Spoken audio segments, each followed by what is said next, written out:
Buenos días. El día de hoy vamos a revisar hemorragia intracraneana espontánea. Entonces, los objetivos es revisar la hemorragia extraxial e intraxial.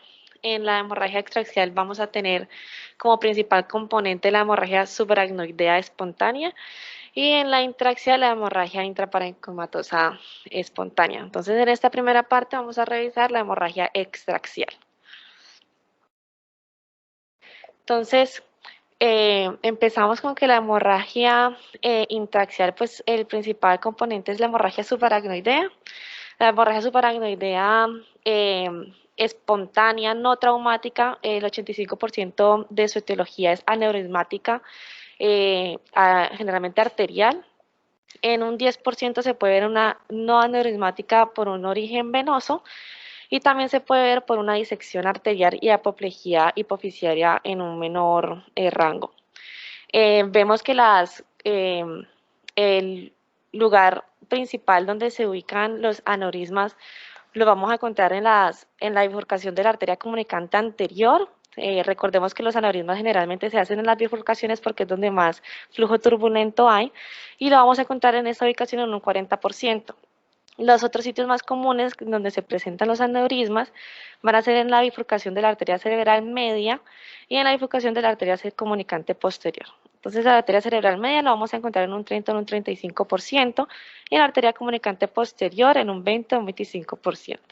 También una localización habitual es la punta de la arteria basilar, que lo vamos a encontrar casi que en un 5% de los pacientes. Tenemos que recordar que esta patología es una patología con una mortalidad aproximadamente del 50%. El 25% de los pacientes generalmente no alcanzan a llegar a un centro de salud o a ser atendidos y pues el otro 25% alcanzan a ser atendidos, pero su patología es tan extensa o tan grave que no se les puede realizar nada y pues presentan una alta mortalidad. Recordemos que el cuadro clínico básico que conocemos de una hemorragia subaracnoidea se va a ver presente como una cefalea severa aguda. Generalmente los pacientes la mencionan como la peor cefalea de su vida. También puede presentar vómito, convulsiones, rigidez nucal, parálisis de los nervios craneanos y alteración del nivel de conciencia, dependiendo pues de la severidad de la hemorragia subaracnoidea. Las complicaciones principales primero van a ser la isquemia por vasoespasmo. El vasoespasmo generalmente se da entre los 3 a los 7 días siguientes a la hemorragia subaracnoidea. No se sabe muy bien cuál es el mecanismo por el cual se da el vasoespasmo, sin embargo, se cree que está relacionado con un aumento de la endotelina, que es un vasoconstrictor, y una disminución del óxido nitroso, que es un vasodilatador. También se puede presentar hidrocefalia, por lo que la hemorragia puede llegar a tapar las granulaciones aracnoideas, entonces no se puede llegar a filtrar el líquido cefalorraquídeo y pues puede presentar un resangrado, y recordemos que el resangrado da un muy mal pronóstico a los pacientes, por lo que empeora su patología. La tomografía es la imagen principal usada, tiene una sensibilidad del 90%, recordemos que eso es una patología aguda, entonces la ideal es que se pueda realizar rápido. Entonces, ¿qué vamos a ver en la tomografía? Vamos a ver sangre en los espacios subaracnoideos que se van a reflejar como imágenes hiperdensas y que van a tener un aspecto curvilíneo serpenteante a medida que se van a llenar las cisternas y los surcos de la superficie. Entonces, en la imagen tenemos una tomografía computarizada en donde se ven pues estas hiperdensidades que son serpenteantes, que se refleja como la hemorragia subaracnoidea dentro de los surcos de la superficie. En este ejemplo les quería traer el aneurisma de la arteria comunicante anterior, que es el aneurisma que mayor se presenta pues en la población. Vemos cómo se va a ver representado como una hemorragia, generalmente pues casi siempre se representa como hemorragia en los lóbulos frontales, pero en este caso también tenemos hemorragia de perimesencia encefálica, y en esta reconstrucción 3D lo vemos aquí señalado por una flecha larga, el aneurisma de la arteria comunicante anterior, y también se ve representada acá con la flecha negra. Entonces, recordemos que la hemorragia subaracnoidea se va a ver clasificada por la escala de Fisher. Tenemos la escala de Fisher básica y la escala de Fisher modificada. La escala de Fisher lo que nos va a dar es como el riesgo de vasoespasmo y de mortalidad. Entonces, tenemos que en la escala de Fisher básica se le da un gran puntaje de 1 cuando no hay hemorragia subaracnoidea o intraventricular. 2, cuando la hemorragia subaracnoidea es difusa y delgada, o sea que no se observan coágulos. Y 3, la hemorragia subaracnoidea va a ser de unas capas más gruesas que midan más de 1 milímetro. Y 4, cuando ya se va a ver una hemorragia intraventricular predominante o una hemorragia que tenga un grosor aumentado. Pero ahora utilizamos más que todo la escala de Fisher modificada, en donde vamos a tener que 0, donde no vamos a ver hemorragia subaracnoidea ni intraventricular, tenemos un riesgo de vasoespasmo de 0%. 1 es cuando vemos una hemorragia subaracnoidea mínima o delgada, que no va a presentar hemorragia intraventricular, y esto nos va a dar un riesgo del 6% de vasoespasmo. 2, cuando es una hemorragia mínima o delgada, pero con sangrado intraventricular en los 2 ventrículos laterales. Esto nos va a dar un riesgo de vasoespasmo del 15%.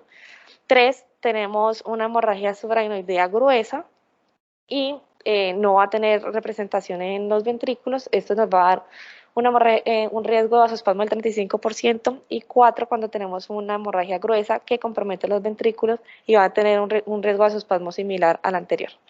Entonces, en esta tenemos la representación de una imagen que nos muestra la representación de la escala de Fisher modificada. En el número 1 vemos cómo tenemos una hemorragia subaracnoidea delgada que no se va a ver representada en los ventrículos laterales, que más que todo, como los pacientes se encuentran acostados, se va a ver representada en las astas occipitales. En la segunda imagen vemos pues una escala de Fisher grado 2 que presenta hemorragia subaracnoidea delgada, pero con representación en el ventrículo lateral derecho. Y 3, tenemos una hemorragia subaracnoidea gruesa que se ve representada pues, en todos los surcos, pero no presenta hemorragia intraventricular. Y 4, pues sí se puede ver claramente la hemorragia intraventricular y subaracnoidea gruesa. Entonces, en el reporte de los aneurismas tenemos que tener en cuenta que el aneurisma lo debemos reportar en su localización, dependiendo de la arteria en la que esté o en la bifurcación en la que esté, y la orientación del aneurisma. Entonces, este aneurisma, en caso de que esté, digamos que mirando hacia adelante, entonces tenemos que mencionar que es anterior o medial o lateral o posterior. También tenemos que mencionar en el reporte que si tiene una relación con otros vasos, si de pronto está un vaso saliendo del cuello, del aneurisma, de la base o del domo, tenemos que mencionar las medidas del aneurisma. Entonces se deben realizar medidas de base al domo, el ancho del aneurisma, y también se debe medir el cuello del aneurisma, debido a que el cuello del aneurisma nos va a generar más riesgo en caso de que se vaya a realizar una embolización, porque el cuello del aneurisma más ancho pues genera más dificultad en la realización. También hay que tener en cuenta que el 15 al 20% de los pacientes que presentan un aneurisma presentan aneurismas múltiples, entonces es necesario también buscar aneurismas en otros lugares si se llega a ver uno. Entonces en la imagen tenemos un aneurisma en el origen de la arteria cerebral posterior inferior izquierda o pica, que se orientaba hacia el lado lateral. Este aneurisma se le realizó una embolización por COIS, en donde que se realizó una exclusión completa del aneurisma y no presentó ninguna complicación. En este cuadrito les traigo los principales lugares donde podemos ver ubicados la hemorragia dependiendo de la localización del aneurisma. También tenemos que tener en cuenta que en donde veamos el aneurisma, la hemorragia subaracnoidea, generalmente donde se vea el grosor más ancho de la hemorragia es donde va a estar generalmente el origen del aneurisma. Entonces, generalmente el aneurisma de la arteria carótida se puede ver presentado en las cisternas supracelares. El aneurisma comunicante anterior se ve generalmente alrededor del centrum pelúceo de los lóbulos frontales. El aneurisma de la célula de la arteria cerebral media se ve representada en la cisura de Sylvian o lóbulos temporales. El aneurisma de la arteria cerebral anterior se ve en la cisura de Silvio. El aneurisma de la punta de la arteria basilar se puede ver en la fosa interpeduncular, en el tallo o en el tálamo. Y el aneurisma de la pica, pues lo podemos ver representado en el cuarto ventrículo. Hay otras hemorragias que no son aneurismáticas y que generalmente se van a ver perimesencefálicas, que generalmente lo podemos ubicar en las cisternas perimesencefálicas anterior al tallo, en la cisterna ambias o en la parte basal de la cisura de Silvio, y esas aneurismas generalmente son de origen venoso, del drenaje profundo venoso, que pueden presentar una ruptura. Entonces, este tipo de hemorragia perimesencefálica no va a presentar ninguna anormalidad en el angiotac y va a presentar un curso benigno. Entonces, por ejemplo, este ejemplo que les traigo es una paciente que presentaba una cefalea súbita con sensación de quemazón en la cabeza. En el examen físico presentaba un examen físico normal, excepto por una rigidez nucal. Y en el TAC podemos ver una hemorragia que se presentaba prepontina y al realizarle la angiografía no presentó ninguna anormalidad.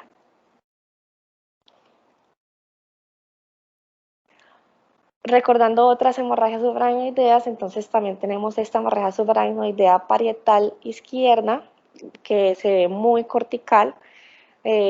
Cuando tenemos hemorragias corticales, también tenemos que pensar en los senos venosos. Entonces, este ejemplo es una trombosis de seno sagital superior, en donde se ve en la imagen de acá todo el seno sagital superior trombosado, y es lo que genera la hemorragia subaracnoidea. Entonces, la trombosis venosa generalmente afecta a adultos jóvenes, en la mayoría mujeres. En la venografía por TAC provee una excelente sensibilidad y especificidad, y en las imágenes de resonancia se puede ver en las imágenes de T2 ecogradiente, que son las imágenes más útiles de la resonancia, y van a mostrar un trombo con una hipointensidad anormal de la señal. Entonces acá podemos ver cómo se ve en el ecogradiente representada la hemorragia como una hipointensidad, y acá podemos ver en el FLAIR que la vena parietal cortical se encontraba, derecha se encontraba trombosada. Y por último, en la hemorragia subaracnoidea, de origen más que todo corticales, podemos presentar un aneurisma infeccioso. Los aneurismas infecciosos surgen de émbolos sépticos que invaden la pared del vaso. Tienen una mortalidad de casi del 90%. El 1 al 5% de todos los aneurismas son los aneurismas infecciosos, antes llamados aneurismas micóticos. Tenemos que tener en cuenta que debe tener una historia clínica relevante, como una endocarditis, una inmunosupresión o un abuso de drogas endovenoso.